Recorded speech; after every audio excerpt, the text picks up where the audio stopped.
Hi, Jen Tinline here from stampwithjen.com.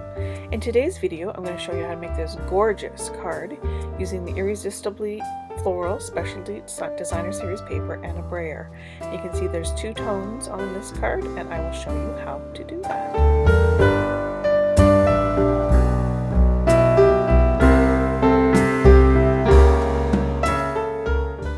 So the supplies you'll need are this Irresistibly Floral Designer Series paper from Stampin' Up! In the current catalog.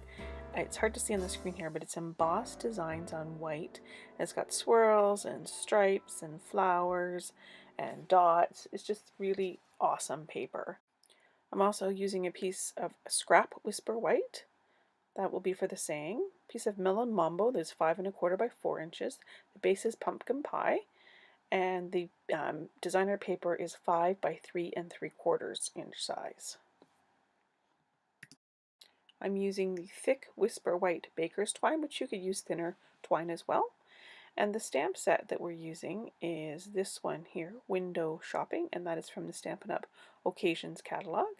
I'm also using the stitch shape framelits dies. They're not shown currently in any catalog, but they are still available, and you get all those different shapes. And there's the item number and the price in Canada. For inks, I'm going to use Melon Mambo and Calypso Coral. And then we're going to use this fun tool. This is Stampin' Up's sponge brayers. They come in a package of 4 rollers and 2 handles, so we'll use 1 roller for each color.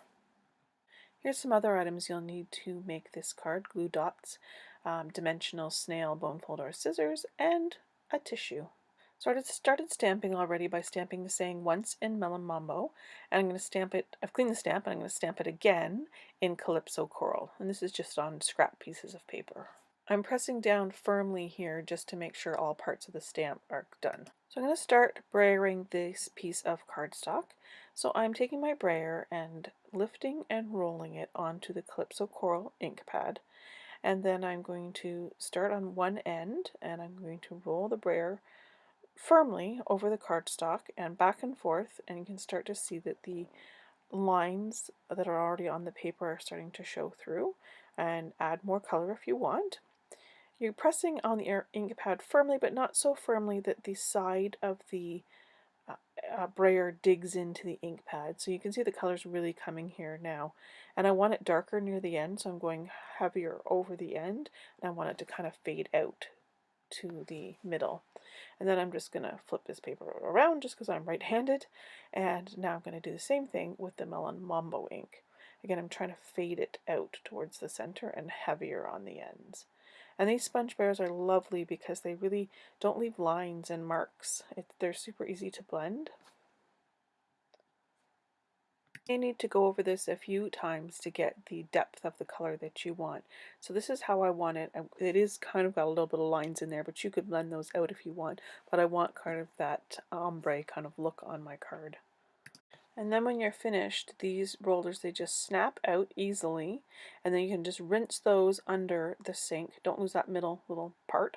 Just rinse them under the sink until the water runs clear, and even though the brayer might be stained, they're still fine to use in another ink color. So next I'm going to cut out the saying on the Big Shot. I'm using the magnetic platform. I put down a plate, and then I'm going to put down the saying, and then this is the stitch shape framelit. So you want to put the side that's more rough, the raised, that's the cutting edge. Put that down. The magnetic plate helps hold that in place, and another cutting plate on top, and give it a little shove in, and then use the handle, roll it through the Big Shot, and you'll get this beautiful stitched shape around the outside of the saying. These are kind of hard to get out of the Big Shot because of all the stitching, so just press from the front, and if you've got any extra threads, just pull those off. And you've got that lovely stitching all around the edge. So now what I want to do is piece together the saying. See that there's two colors on the saying. There's this one little bit that's popped up. So I'm going to take the Melon Mambo one that I stamped, and I'm going to cut out this center part. Super easy to hand cut this. Just going carefully just outside the lines, and then we'll just have a little piece that we can stick on that gives that saying that nice two-toned look. Stick that on with a snail adhesive.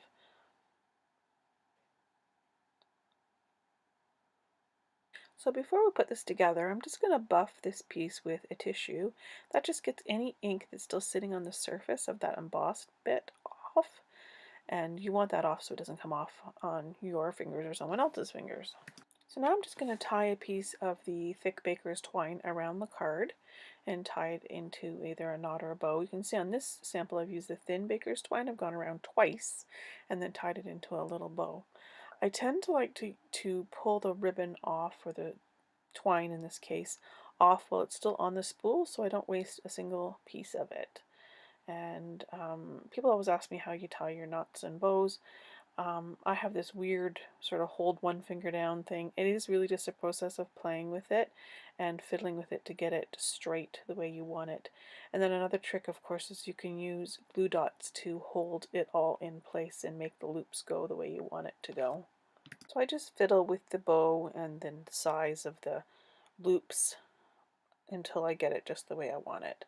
And then I'm going to trim those strings and make them even. So last part of the assembly here, I'm folding the card base in half.